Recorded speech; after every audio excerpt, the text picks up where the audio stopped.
শুনেছেন তো, চাকরির বাজার বদলে আসছে দ্রুত। এগিয়ে থাকতে হলে কোন কোন দক্ষতায় চাহিদা বাড়ছে তা জানা দরকার। ডেটা সায়েন্স আর মেশিন লার্নিং এর জগতে জাপ দিতে প্রস্তুত। সংজ্ঞা নিয়ে কাজ করাকে ফলাফল ভবিষ্যৎবাণী করা, এই সব দক্ষতা আজকের প্রতিটি শিল্পেই আগুনের মতো চাহিদা। এরপর আছে ক্লাউড কম্পিউটিং, AWS, Azure বা গুগল ক্লাউড। এই প্ল্যাটফর্মগুলোতে দক্ষ হওয়া টেক জগতে সোনার টিকিট পাওয়ার মতো। সাইবার সিকিউরিটিও ভুলবেন না। হ্যাকারদের থামানো থেকে এথিক্যাল হ্যাকিং, ডেটা নিরাপদ রাখা আজ আগের চেয়েও বেশি জরুরি।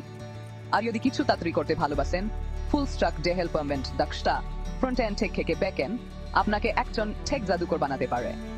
AI পাল্টে দিচ্ছে পুরো পৃথিবী। ন্যাচারাল ল্যাঙ্গুয়েজ প্রসেসিং আর কম্পিউটার ভিশনে ডুব দিয়ে গড়ে তুলুন ভবিষ্যৎ। ব্লকচেইন আর ক্রিপ্টোকারেন্সি শুধু আলোচনার বিষয় নয়, বরং এগুলো দক্ষতা ইয়া উদ্ভাবনী আর্থিক সমাধানের দিকে নিয়ে আয়।